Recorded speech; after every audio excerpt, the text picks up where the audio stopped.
Hello, BookTube. I have a wee bit of mail on this very soggy, rainy morning. I thought we'd go through it. It ends in a box, but not just any box. So we'll start with this first one. Let's see what we have here. Rain makes Frida very, very drowsy, so you might not get much jumping on camera today. Let's see here. Oh, great. Okay. I requested this.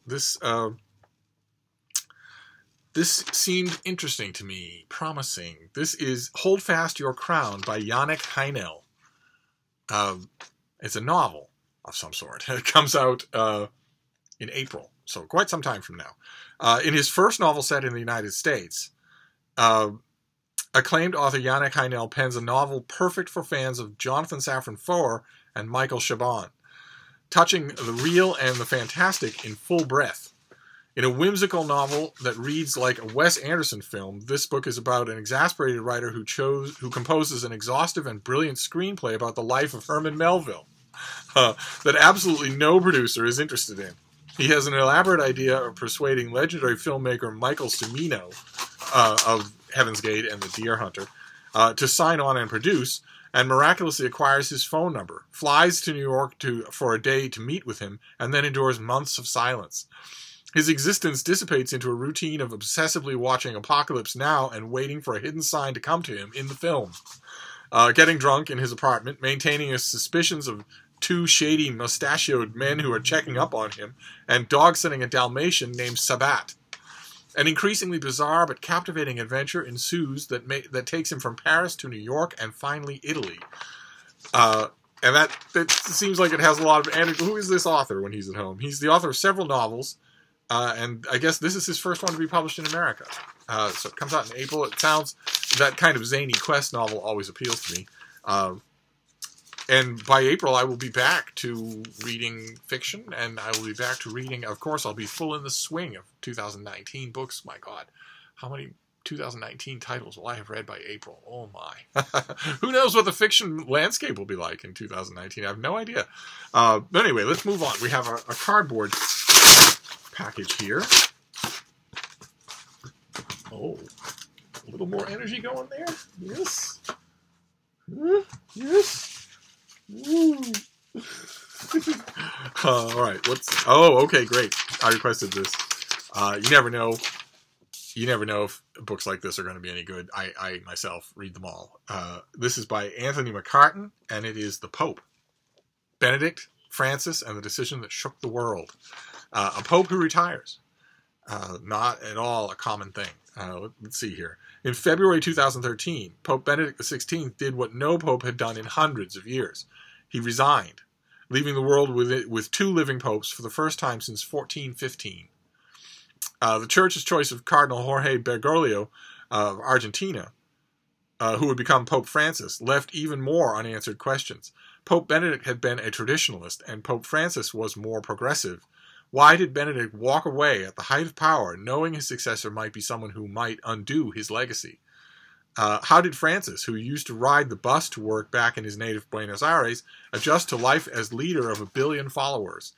If, as the Church teaches, the Pope is infallible, how can two living popes who disagree on almost everything both be right? Bit of a straw man there. Just a bit, to make the pub sheet interesting. Acclaimed novelist and screenwriter Anthony McCartan captures the story behind the ascension of Pope Francis and the impact of Benedict's decision in his new book. In his hands, these two seemingly polar opposite men and their unique role in church history comes brilliantly to life. Great. Fantastic. This comes out late next year, yes? No, it doesn't. This comes out in January. So we'll be hearing from it. You'll be hearing about it again fairly soon, I would bet. The pub sheet overstates just a bit. The Church doesn't say the Pope is infallible. The Church says the Pope is infallible on official proclamations of faith. And you'd be hard-pressed to comb through any official documents of any kind, or unofficial documents, or letters, or recorded conversation to find a modern-day Pope referring to himself as infallible about anything. It's a word that commentators on and critics of the Catholic Church use typically as a rod to beat the Church. And it's a little bit on the dumb side to do that. But this book could be fascinating. The story of what went on could certainly take more pages than this, and is fascinating for me. Of course, the papacy is the papacy is old. It's a very old working governmental system that amazes me, and the personalities that are involved. I think Pope Francis is a fascinating personality, and does a lot right. So we shall see. We shall see. Anyway, in either case, we are dealing with books that I'm not going to be looking at until the new year. But then we have the box. And the box, it has an insignia on it. It has an insignia on it. That is the insignia. And I ask you, is there a better insignia to see on the box that you know is going to be full of books, except maybe the Penguin colophon of Penguin Classics? Aside from maybe that, is there any better insignia to see than Harlequin? Harlequin, for 65 years, has published just an unending stream of romance novels. And they are sometimes, in fact, quite often, they are exactly what you need. If you read as much as I do, they are often exactly what you need. Reading only them will give you mental rickets, the same way as reading only children's books or only Scandinavian crime or whatever. A reading diet of only fill in the blank is not healthy. But when you need variety, Harlequin is they will almost certainly not let you down. So let's see what's in here. They sent me a box. I'm hoping that means more than one book. And on a rainy, overcast day, it would be very nice to get a box of Harlequin romances. Let's see what we have here.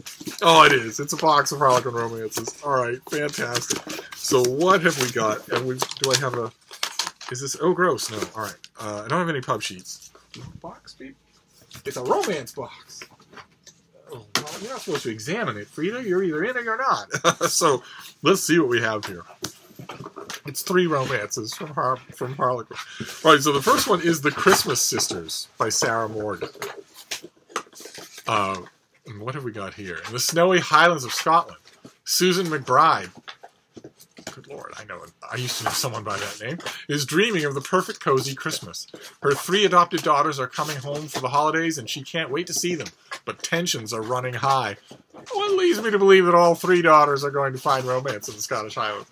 Workaholic Hannah knows she can't avoid spending the holidays with her family 2 years in a row. But it's not the weight of their expectations that's panicking her. It's the life-changing secret she's hiding. Stay-at-home mom Beth is having a personal crisis. All she wants for Christmas is time to decide if she's really ready to return to work. Seeing everyone was supposed to help her stress levels, not increase them. Posey isn't sure she's living her best life, but with her parents depending on her, making a change seems risky. But not as risky as falling for gorgeous new neighbor Luke. As Suzanne's dreams of perfect McBride Christmas unravel, she must rely on the magic of the season to bring her daughters together. You see what I mean? By just what you need? So, let's see. Let's see what the next one is. Alright, these look like they're all Christmas themed. This next one is by Jodie Thomas. I think I've read novels by her before. And this is Mistletoe Christmas, a Ransom Canyon romance. And there they are, pausing in a snowstorm to canoodle by the side of his truck, with lighted Christmas decorations on an outside fence. That is someone who takes Christmas very seriously. Here, baby, your volume is drowning out my video, baby girl. Not that it matters. They'd rather listen to your volume than my nattering anyway. Wow. Yeah, he's making short work of that box. So much for being sleepy. So what have we got here? I don't have pub sheets for any of these, but that's all right. You get to look at the sexy cover. Griffin Holloway is desperate. The Maverick Ranch has been in his family for generations, but lately it's a money pit. He'd sooner marry one of his horses than sell the ranch. There are precincts in which such romances are written. I'm surprised. I'd be surprised if Harlequin ever visited those nether regions of the internet. Somehow I think that Griffin is not going to marry one of his horses. He'd sooner marry one of his horses than sell the ranch. Marriage, though, could be a solution. If he can woo a wealthy bride, he might save the ranch just in time for Christmas. Notice Griffin will not even contemplate any of the federal government solutions to his problem, because those wouldn't be romantic at all. Jackson O'Grady likes his solitude just fine, thank you very much. But when a car accident brings the unexpected to his door, he realizes just how much one person can need another. Crossroads is the perfect place for Jamie Johnson. Avoiding noisy questions about why she's single, she's happy to keep her lakeside home. So she's baffled when she gets the strangest Christmas present of all, in the form of Mr. Johnson asleep on her sofa. Who is he, and why does everyone think he's her husband? Okay. All right, Steve admits that he's a bit confused. Mistletoe for Christmas, a Ransom Canyon romance. So, is this 3 romances? It can't possibly involve all of these people. That would also be a kind of romance that is done, but that Harlequin doesn't do. In this uplifting novel, 3 unlikely couples discover just what Crossroads, Texas can offer. Okay, so it's 3 intertwined stories. I wonder if is it 3 novellas? No, it's 1 novel that contains 3 stories. Okay. All right, fantastic. I don't know. I'd be really interested to see if all the plot lines are drawn together at the end. But one way or another, we have Mistletoe Miracles, and then the last one. This is a nice thick one. Is also Christmas. This is a Gold Valley novel by Maisie Yates. This is a tall, dark cowboy Christmas, where once again we have a clad cowboy and a beautiful young woman canoodling outside in the snow. This time there are presents. They're on a dock. Are they on a dock? Yes. Yes, they're on a dock. Boy, they don't have overcoats? They must be freezing cold.